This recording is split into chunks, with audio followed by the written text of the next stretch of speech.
Hello, this is Tracy on Walk With Me, and I wanted to see if I could briefly encourage you regarding who you are and an aspect of that as being a temple of the living God.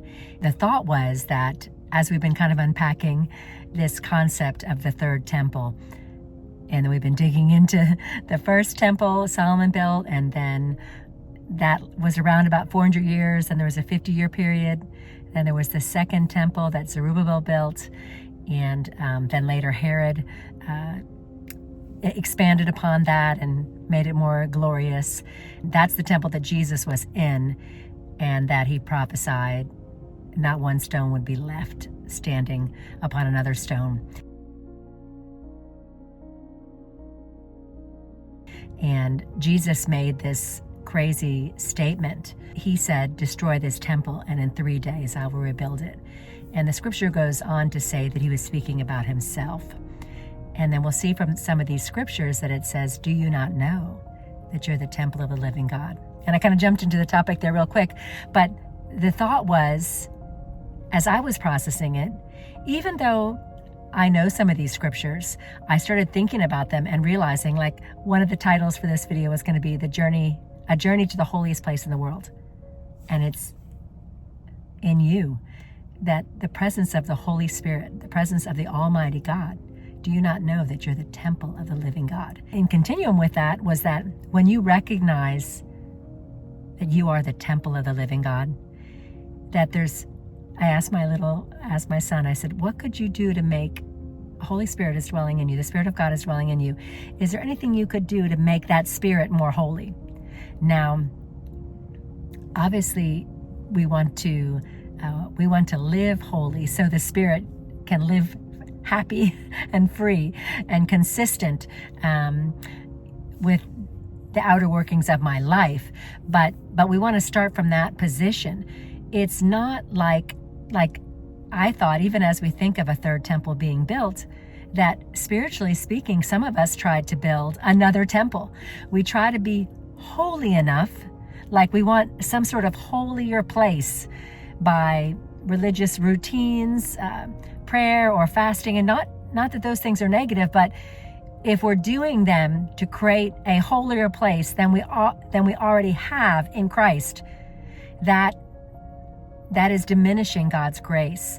And so it's because we recognize that the God of the universe, through the power of the death and the resurrection of Jesus, that he said, it's much better that I go. If I go, I can send you the Holy Spirit. And so that because of that, then we desire to live holy. And we've been talking about in our group, as I said, I've been to St. Patrick's Cathedral in New York, we have some remarkable cathedrals around the college, just old, stately, glorious buildings. And it's a side note, it's just kind of fun because the whole thing with Charlie and loving a lot of moving towards Catholicism potentially, and also just loving the architecture. And so I said, if you were to walk in to the St. Patrick's Cathedral in New York City, you would, if you drop something, you probably wouldn't say, you would somehow or another, you would sense you're in such a holy place that you wouldn't have perverse words come out of your mouth.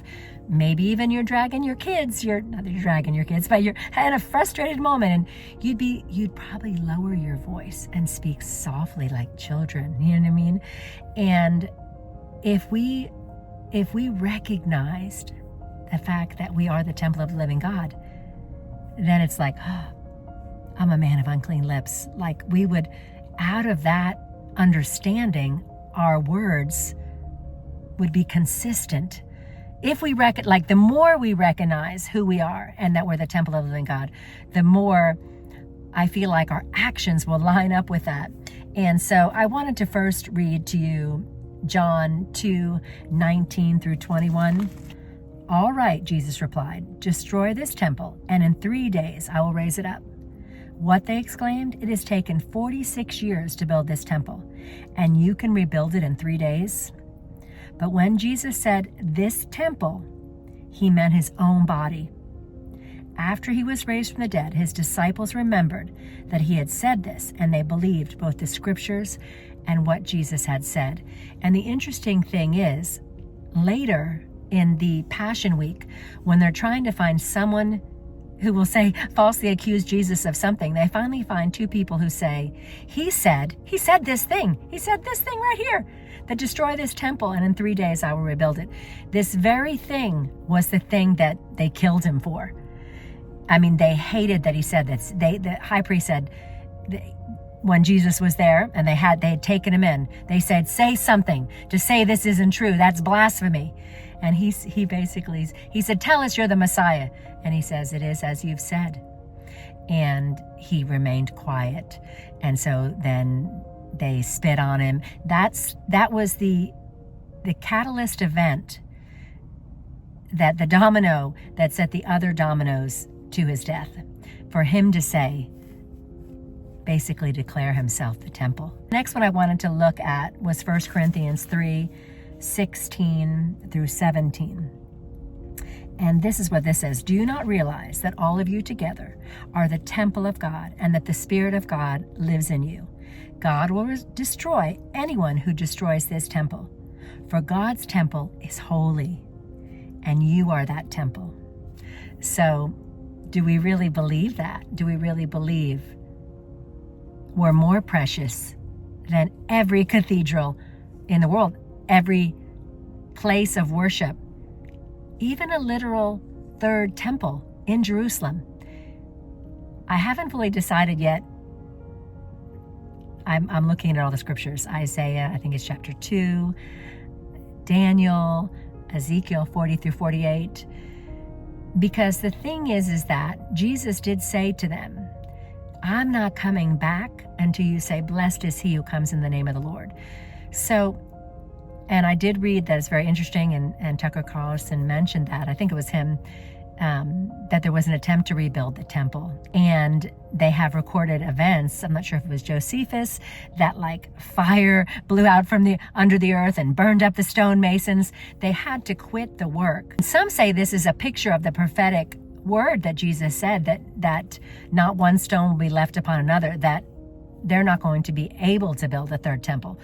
But in my mind, even if they are able to build a third temple, it won't be the place where God is until they say, blessed is he who comes in the name of the Lord.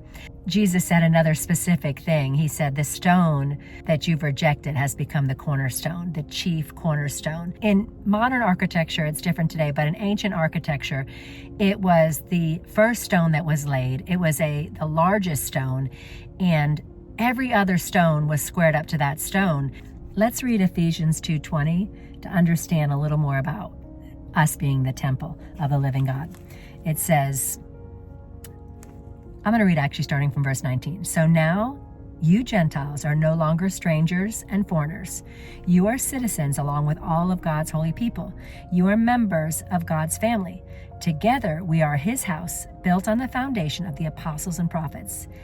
And the cornerstone is Christ Jesus himself. We are carefully joined together in him, becoming a holy temple for the Lord.